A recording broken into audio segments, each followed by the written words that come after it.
tengah buntutnya negosiasi damai antara Amerika Serikat dengan Iran, Presiden Donald Trump dijadwalkan akan bertemu Presiden Tiongkok Xi Jinping pada 14 hingga 15 Mei mendatang. Seorang pejabat senior pemerintah Amerika Serikat mengatakan Trump akan mendesak Tiongkok untuk menekan Iran di tengah upaya AS mengakhiri perang. Juru bicara Kementerian Luar Negeri Tiongkok menyebut kedua negara akan membahas isu menyangkut hubungan Tiongkok-AS dan perdamaian dunia.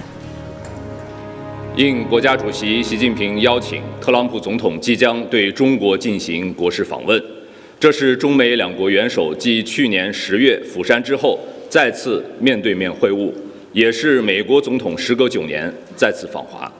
习近平主席将同特朗普总统就事关中美关系以及世界和平与发展的重大问题深入交换意见。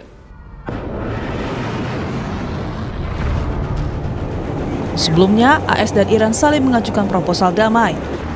Terakhir, proposal Iran yang meminta penghentian perang di semua front, pengakuan atas Selat Hormuz, serta pencabutan sanksi dan pengembalian aset Iran membuat Trump berang. Iran menegaskan pihaknya tidak menuntut konsensi apapun, kecuali tuntutan yang merupakan hak bagi Iran. Juru bicara Kementerian Luar Negeri Iran, Ismail Baghei, menyebut pihak Amerika lah yang terus memaksakan pandangan sepihak dan mengajukan tuntutan yang tak masuk akal. Baghei meminta semua pihak menilai apakah tuntutan Iran seperti penghentian pembajakan kapal Iran oleh Amerika, pembebasan aset rakyat Iran yang dibekukan, dan usulan jalur yang aman melalui Selat Hormuz merupakan tuntutan yang berlebihan. ما هیچ امتیازی مطالبه نکردیم. تنها چیزی که مطالبه کردیم حقوق مشروع ایران بوده.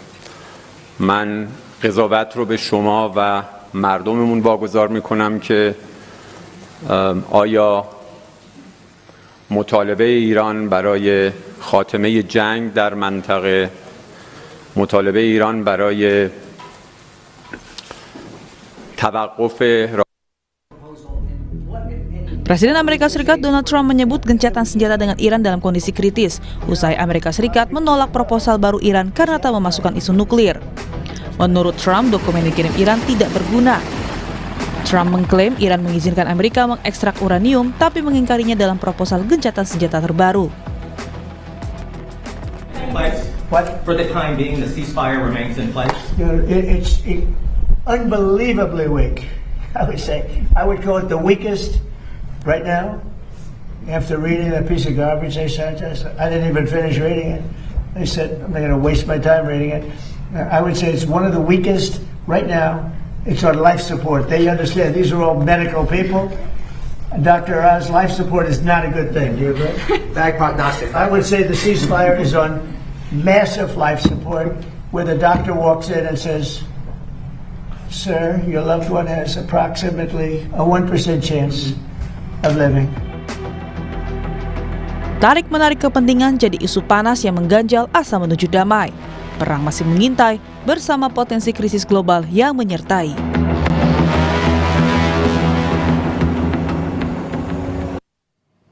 Saudara, posisi Amerika Serikat kini tengah dalam keadaan terjepit. Pasalnya Amerika Serikat dijadwalkan akan bertemu dengan Presiden Tiongkok Xi Jinping pada 14 hingga 15 Mei 2026 mendatang. Di tengah buntunya kesepakatan damai dengan Iran. Lalu akankah pertemuan Amerika Serikat dengan Tiongkok jadi misi diplomatik Amerika Serikat untuk menuju kesepakatan damai? Dan bagaimana Iran melihat kondisi ini? Kita akan bahas bersama dengan Dubes RI untuk Tiongkok periode 2010 hingga 2013. Sudah bergabung bersama kami melalui sambungan daring. Ada Pak Imron Kotan dan juga ada Guru Besar Hukum Internasional dari Universitas Gadjah Mada, Bapak Heribertus Djaka Triana. Selamat pagi, Assalamualaikum Bapak-Bapak. Selamat pagi. Assalamualaikum. Ya, Pak, saya mau ke Pak Imron dulu. Pak Imron, kalau melihat karakteristik Tiongkok begitu ya, kita lihat bagaimana Amerika Serikat saat ini posisinya terjepit. Mungkinkah kemudian Presiden Amerika Serikat mendesak Tiongkok untuk menjadi penengah dalam hal ini atau menghentikan, membujuk Iran untuk menghentikan peperangan? Efektifkah ini berjalan? Ya, Mbak Aditi, saya ingin menarik perhatian kita kepada pepatah Minang ya. China itu negara yang sangat besar yang sulit ditindak atau ditekan gitu ya. Jadi terimpit tapi di atas gitu. Itu pepatahnya orang Minang itu. Terimpit tapi berada posisinya di atas. Okay. Jadi kenyataannya bahwa Presiden Trump mendatangi Presiden Xi Jinping di Beijing itu indikatif bahwa yang membutuhkan itu adalah Trump, bukan Xi Jinping. Karena apa? Karena Presiden Trump dalam hal ini Amerika Serikat sudah ditinggalkan sekutu utamanya dari benua Eropa ya, sehingga apa yang dinamakan partnership dari transatlantik itu sekarang sudah tidak berfungsi. Bahkan Macron dari Prancis sudah mengambil inisiatif mengatakan bahwa penyelesaian Selat Hormuz itu tidak melalui jalan militer. Oleh karena itu sekarang ini dalam tanda petik ya, partner in peace-nya Trump itu adalah Presiden Xi Jinping. Oleh karena itulah dia menyiapkan waktu ya untuk bertemu dengan harapan bisa meyakinkan China untuk meyakinkan pada sequence selanjutnya Iran untuk menerima titik tengah lah, setidak-tidaknya membuka Selat Hormuz itu satu, kemudian menyelesaikan masalah cadangan enriched uraniumnya Iran yang diperkirakan sudah mencapai 440 kilogram, walaupun belum weapon grade ya. Untuk mencapai weapon grade itu adalah 90%. Perhitungan para pakar itu mereka masih mempunyai enrichment-nya itu sampai kepada 40 atau 60%. Maksimal mungkin 40%. Jadi, dan ini juga dijamin oleh NPT dan polisi yang bisa memeriksa apakah itu ada program senjata nuklir atau tidak, atau peaceful uses of nuclear energy, adalah International Atomic Energy Agency, bukan Amerika, apalagi Israel yang bukan anggota NPT.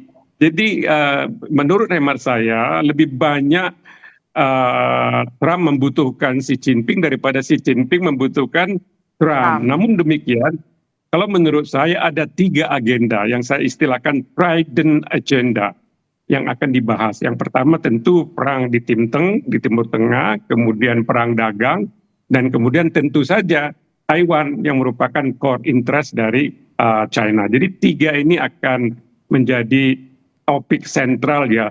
Karena kalau hanya satu terlalu mahal kedatangan Presiden Trump itu hanya membahas mengenai Timteng saja. Pasti ada isu ikutan yang penting lainnya yaitu perang dagang dan masalah Taiwan. Oke, walaupun memang fokus utamanya adalah Presiden Donald Trump bertemu dengan Xi Jinping ini soal Timur Tengah, tapi kemudian ada pembahasan lain yang juga turut serta akan dibahas kedua pemimpin negara. Tapi kita tahu posisinya saat ini Amerika Serikat begging for Tiongkok begitu ya, untuk Tiongkok begitu ya. Tapi kemudian yang jadi pertanyaan nih, seberapa besar pengaruh Tiongkok untuk bisa berkomunikasi dengan Iran ketika Amerika Serikat sekarang lagi begging? Apa yang menjadi keuntungan dari Tiongkok? Pasti kan akan ada pertanyaan, apa untungnya buat saya menurut Xi Jinping? Ya, jadi begini Mbak Adisti. China ini bersama dengan 4 negara anggota tetap Dewan Keamanan PBB itu adalah yang bisa mengampu apa yang saya selalu sebut sebagai global consensus. Tanpa partisipasi dari 5 negara anggota tetap Dewan Keamanan PBB ini, global consensus tidak akan ada. Oleh karena itu, Iran datang. Dia melakukan preemptive diplomacy. Araghchi kan datang, menlunya Iran datangi. Kalau nanti ada kesepakatan, mestinya di-seal, ditutup dengan resolusi Dewan Keamanan PBB. Harap dicatat juga Mbak Adisti, resolusi Dewan Keamanan PBB itu bersifat mengikat, ya, legally binding. Dan itu bisa disertai dengan sanksi-sanksi. Apabila pihak A melakukan pelanggaran, maka sanksinya A, B, C, dan D.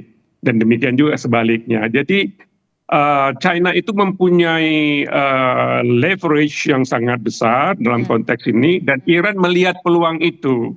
Oleh karena ini adalah yang namanya convergence of interest. Amerika membutuhkan China, Iran juga membutuhkan China. Nah, disinilah China nanti akan memainkan perannya, sehingga ketika perang ini terjadi, kalibrasi hubungan antara Amerika dan Iran dan China akan terjadi, gitu. Dalam artian posisi China itu akan semakin kokoh. Oke, saya mau ke Pak Heribertus. Pak Heribertus, kalau melihat nantinya besok begitu ya, tanggal 14-15 Mei seperti yang sudah dikatakan oleh Pak Imron Kotan, ada beberapa hal yang kemudian menjadi fokus dan juga tujuan dari Presiden Donald Trump. Nah, kalau dari perspektif Anda, dari kacamata Anda, seberapa besar kemudian pertemuan ini akan menghasilkan resolusi perdamaian? Seberapa besar pengaruh Tiongkok untuk bisa dalam tanda kutip ya, mendamaikan antara Amerika Serikat dan juga Iran ketika kita lihat Tiongkok juga punya kepentingan di sana? Yang perlu kita lihat saat sekarang adalah memang kesannya Trump itu terjepit. Tetapi kalau kita lihat ini memberikan satu gambaran bahwa keterjepitan itu juga bisa bermakna taktik. Dan kita lihat bahwa ini adalah sebenarnya high political commitment yang berdasarkan pada rational choices yang sedang dimainkan oleh Trump terhadap Xi Jinping. Kalau kita lihat, justru leverage-nya saya kira itu ada pada Trump dengan menggunakan China sebagai satu negara yang superpower yang sedang quote-unquote dicoba dimanfaatkan oleh Trump. Kita tahu politiknya Trump ketika menekan Korea Utara, Kim Jong-un itu juga menggunakan China. Dengan basis apa? Kita tahu bahwa politik luar negeri China itu intinya adalah China sangat menghormati negara yang kuat, bukan negara yang baik. Catatannya itu. Lalu yang kedua, kita juga tahu bahwa China, politik luar negerinya itu basisnya adalah transaksional. Sehingga ketika Trump mendekati Xi Jinping, saya kira ini akan terjadi satu deal-deal besar yang bermakna sebagai satu bentuk kesepakatan strategis untuk nanti dapat mengunci Iran supaya akan terjadi satu prakondisi yang betul-betul dapat digunakan sebagai jeda dalam kurun waktu mediocre, misalnya 2 atau 3 tahun ke depan. Saya kira ini adalah langkah yang diambil oleh Trump supaya keterjepitannya ini itu bisa diurai, bisa dibagi beban dengan China. Kongres sekarang pecah, tidak mendukung perang, harga minyak naik, lalu juga kalau kita lihat saat sekarang Israel juga sangat ngeyel untuk Amerika, sehingga ini memberikan juga keterhimpitan kepada Trump, dan dia memainkan ini sebagai sebuah taktik untuk mendekati China sebagai satu bentuk transaksi yang tadi Ambassador Kotan juga sudah memberikan analisisnya, justru leverage sekarang ada pada Amerika dengan mendekati China supaya terjadi transaksi di Taiwan. Lalu yang kedua, saya kira pasti akan ada deal lebih besar terkait dengan kelonggaran chip yang diekspor ke China sebagai satu bentuk deal-deal yang lebih besar juga. Saya kira juga China itu adalah pembeli kedua terbesar produk-produk dari Israel. Sehingga ini juga menjadi sebuah momentum yang pas sebagai satu bentuk taktik dalam kesulitan yang dihadapi oleh Trump. Oke, jadi bisa dikatakan pertemuan ini ya simbiosis mutualisme begitu ya, transaksional, ada deal-deal politik ataupun deal-deal perekonomian yang nanti akan tercipta setelah adanya pertemuan antara Trump dan juga Xi Jinping, Pak Heri. Pasti. Kenapa? Karena kalau kita lihat nanti toh kalau misalnya terjadi kesepakatan damai atau peace agreements yang akan ditindaklanjuti di dalam resolusi Dewan Keamanan, tadi Ambassador Kotan juga sudah menyatakan sebagai satu bentuk global constructive engagement. Saya kira Amerika, China, Rusia itu pasti akan mendukung itu, yang akan didukung oleh Perancis sama Inggris, sehingga semoga big deals ini bisa terjadi sehingga ketegangan di kawasan itu juga bisa teratasi berdasarkan peace agreement dan bukan pada gencatan senjata faktual yang diperpanjang yang menyebabkan ketegangan tidak pernah selesai, dan inilah yang kita sebut sebagai abu-abunya situasi di kawasan sehingga hubungan internasional itu menjadi semu. Oke, tapi kan kalau kita lihat ya, ini adalah upaya yang ingin dilakukan oleh Amerika Serikat dan juga Tiongkok dalam tanda kutip juga memanfaatkan situasi ini untuk bisa melakukan kesepakatan dengan Amerika Serikat begitu ya, transaksional di sana menurut Anda. Tapi kita juga akan membaca bagaimana respon dari Iran ini dengan langkah yang dilakukan oleh Amerika Serikat dalam tanda kutip mendekati Tiongkok. Ya, saya kira tetap kita tahu ya bahwa Iran itu dompet uangnya itu ada di China. Kenapa? Karena konsumsi minyak Iran itu ada di China. kita bisa melihat nanti pasti akan ada satu bentuk komunikasi internal, komunikasi backdoor channels terkait dengan barter minyak yang merupakan kebutuhan besar Cina sebagai satu bentuk deal-deal yang pasti nanti akan sangat berpengaruh terkait dengan kedekatan Amerika dengan Cina untuk menghasilkan satu kesepakatan yang sifatnya itu adalah eternal atau selanjutnya atau damai selanjutnya. Saya kira keperluan Cina, transaksi minyak, lalu juga diskusi terkait dengan kepentingan jangka menengah pendek terkait dengan konsumsi minyak dari Iran ini juga pasti akan diperhatikan oleh Cina sebagai satu bentuk komunikasi dengan Amerika untuk nanti pasti akan terjadi win-win solutions untuk kesepakatan kedepannya dalam kerangka bilateral maupun multilateral untuk penyelesaian konflik di Iran. Semoga ini yang terjadi sehingga nanti kalau misalnya mediatornya berganti menjadi Cina, saya kira ini akan menjadi sebuah langkah konstruktif yang besar untuk mencapai kesepakatan damai di kawasan, Mbak. Oke, tapi yang jadi pertanyaan selanjutnya, apakah kemudian Iran masih percaya terhadap mediasi yang nantinya akan dilakukan oleh Amerika Serikat dan juga Tiongkok, begitu ya? Walaupun tadi Anda katakan Tiongkok adalah dompetnya internasionalnya dari Iran, Pak Heri. At least kalau kita lihat dalam perjalanan saat sekarang, memang isu utamanya itu adalah adanya trust deficit antara Amerika dengan Iran, ya, Iran dengan Israel, Iran dengan proksinya dan lain sebagainya. Sehingga yang terjadi adalah gencatan senjata yang sifatnya temporer, yang sifatnya itu sangat pendek, yang ini difasilitasi oleh negara-negara yang memang memiliki kedekatan dengan Amerika, kedekatan dengan Iran, yaitu Pakistan.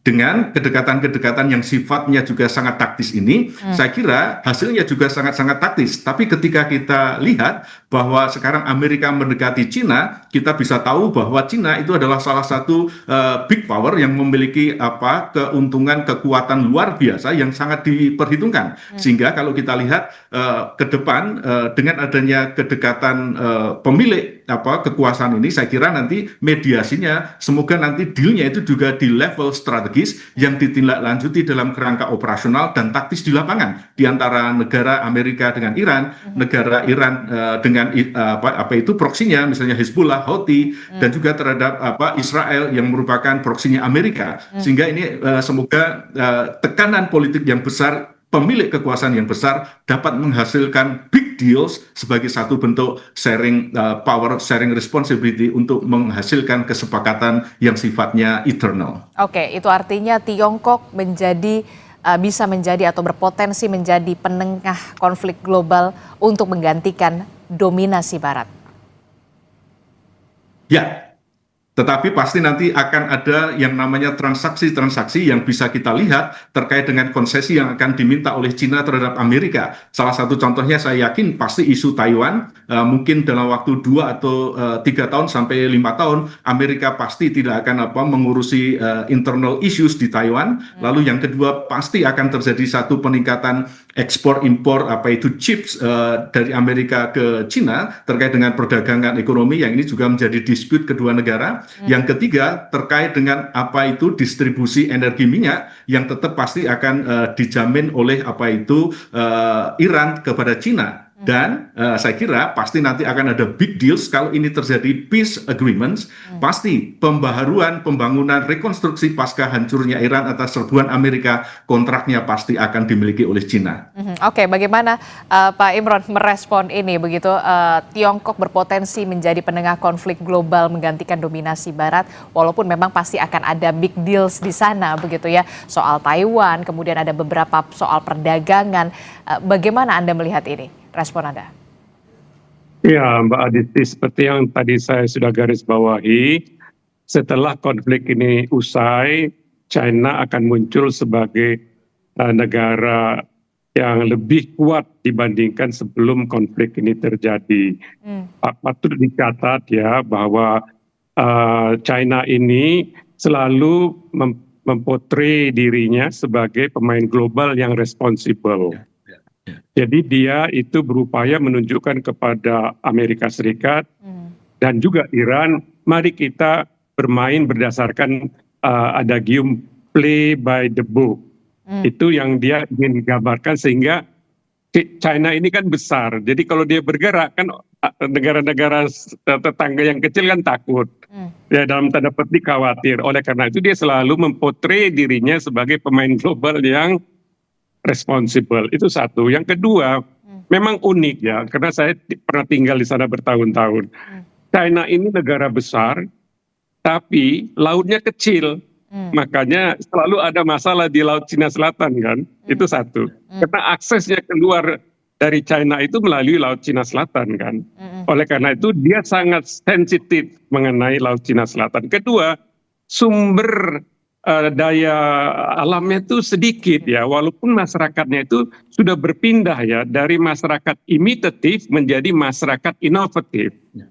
Oleh karena kekurangan itu tadi yang saya sebut, kekurangan sumber daya alam termasuk BBM, kekurangan mereka laut yang luas, mereka menjadi inovatif ya.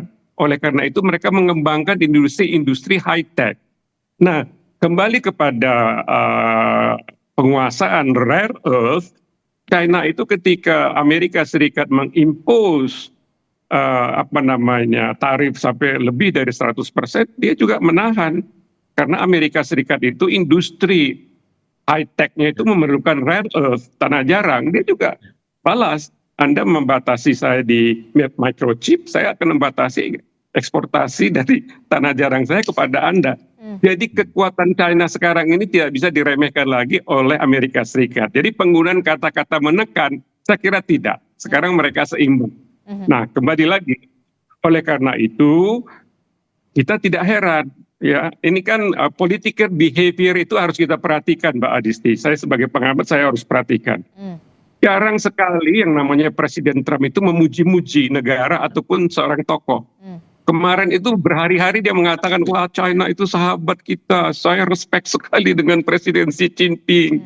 Pasti dia juga respect kepada saya. Itu bukan karakter dari Presiden Trump. Artinya apa? He needs China rather than China needs Presiden Trump. Oleh karena itu, China akan menggunakan momentum ini juga untuk melakukan offensive diplomacy, tidak hanya mencoba memberikan exit strategi sehingga Presiden Trump selamat melalui midterm elections November yang akan datang, tetapi juga dia bisa secure sumber minyaknya dari Iran. Harap dicatat juga Mbak Adisti, ini fakta ini, 90% eksportasi minyak dari Iran itu diserap pasar dari China. Nah, kalau supply ini terganggu, maka pembangunan ekonomi China juga akan terganggu. Maka kemudian kehidupan masyarakat atau rakyatnya juga akan terganggu. Bisa jadi akan muncul apa yang dinamakan dinamika internal. Dinamika internalnya itu saya tidak bisa memprediksi ya. Tapi bisa saja berbentuk demonstrasi karena mereka itu sudah biasa menjadi masyarakat yang affluent society. Sudah terbiasa dengan amenities. Tiba-tiba amenitiesnya itu nggak ada. Tentu mereka akan memberikan reaksi. Nah ini di China itu Mbak Adisti, perhatian saya ya, itu stabilitas politik itu ditumpu oleh stabilitas ekonomi. Nah kalau ekonominya terganggu, stabilitas politiknya juga akan terganggu. Oleh karena itu kita tidak bisa anggap enteng mengenai peran dari Iran dalam konteks mensuplai minyak kepada Oke, jadi terakhir saya ingin bertanya soal apakah ada kemungkinan ada manajemen baru di Hormuz pasca pertemuan antara Tiongkok, Amerika Serikat dan juga nantinya akan ada kita harapkan ada win-win solution antara Amerika Serikat dan juga Iran. Menurut Pak Heri, manajemen baru Hormuz semacam apa yang nanti akan berpeluang untuk bisa dijajaki bersama antara ketiga negara ini, antara Tiongkok, Amerika Serikat dan juga Iran? Walaupun sifatnya masih usulan, kita bisa melihat pergerakan terkait dengan 3 isu utama antara Amerika dengan Iran, nuklir, Selat Hormuz, sama sanksi unilateral. Nah, khusus untuk Hormuz, kita lihat bahwa bahwa saat sekarang yang menjadi masalah itu kan klaim dari Iran terkait dengan kedaulatannya di Selat Hormuz, sehingga dia harus memberikan izin dan semua harus tunduk pada ketentuannya Iran. Padahal kita lihat kepentingan internasional itu menjadi isu utama yang terkait dengan ketahanan ekonomi dan lain sebagainya. Saya kira koalisi dari negara-negara untuk katakanlah menjamin keamanan, keselamatan penggunaan Selat Hormuz itu pasti akan mengerucut. Dengan adanya saya kira nanti akan ada satu koalisi manajemen di antara negara-negara yang ini untuk menjamin bahwa kenyamanan penggunaan Selat Hormuz itu dapat diminimalisir terkait dengan penggunaan dampak senjata yang ditanam Iran di Selat Hormuz. Alasannya adalah manajemen keamanan, manajemen keselamatan yang ini dibentuk, dilaksanakan oleh badan yang sifatnya itu adalah internasional, multilateral, yang menjamin netralitas ataupun imparsialitas dari penggunaan Selat Hormuz untuk kepentingan Iran, untuk menjembatani kepentingan internasional. Kita tunggu nanti kerangka institusionalisasinya ke depan. Saya kira ini juga akan menjadi sebuah paket deals dalam konteks strategis yang akan ditindaklanjuti di level taktis ke depannya. Oke, Pak Imron, apakah Anda sepakat dengan apa yang kemudian dijelaskan oleh Pak Heri soal Hormuz ini? Kemungkinan besar. Ya, Hormuz ini sebenarnya ya di dalam ilmu hukum internasional itu ada namanya treaties dan konvensi. Konvensi itu tidak harus tertulis. Nah, selama ini semua negara termasuk Amerika Serikat, dia juga bukan anggota dari UNCLOS, tapi dia mengakui apa yang dinamakan freedom of navigation. Oleh karena itu sebelum perang ini Selat Hormuz itu bebas-bebas saja. Ya. Karena apa? Ya karena itu tadi. Semua negara mengakui apa yang dinamakan prinsip freedom of navigation, whether or not they are parties to UNCLOS atau tidak. Karena itu sudah merupakan norma konvensi internasional.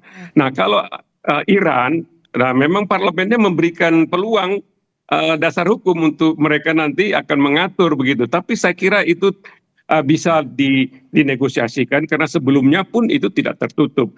Jangan-jangan nanti kita bisa jadi presiden juga, kita juga bisa mengatur Selat Malaka kan, dan itu sudah ada penentangan dari negara-negara, 1-2 negara ketika ada salah satu pejabat kita mungkin menyampaikan ide itu, kemudian 1-2 negara sudah memberikan protesnya begitu. Jadi kembali lagi lah, saya kira nanti mudah-mudahan manajemen yang dimaksud oleh Iran itu bisa dinegosiasikan berdasarkan prinsip freedom of navigation. Oke, baik. Nanti kita akan lihat bagaimana kesepakatan apa yang kemudian dihasilkan antara kedua pemimpin negara yang sangat besar ini. Presiden Amerika Serikat Donald Trump bertemu dengan Presiden Tiongkok, begitu ya, Xi Jinping. Tentu kita berharap ada kesepakatan yang krusial untuk bisa melakukan resolusi perdamaian secara segera antara Amerika Serikat dan juga Iran. Terima kasih Dubes RI untuk Tiongkok 2010 hingga 2013 ada Pak Imron Khotan dan juga Guru Besar Hukum Internasional Universitas Gadjah Mada Pak Heribertus Jaka Triana telah bergabung bersama kami. Sehat selalu Bapak-bapak. Assalamualaikum. Selamat pagi.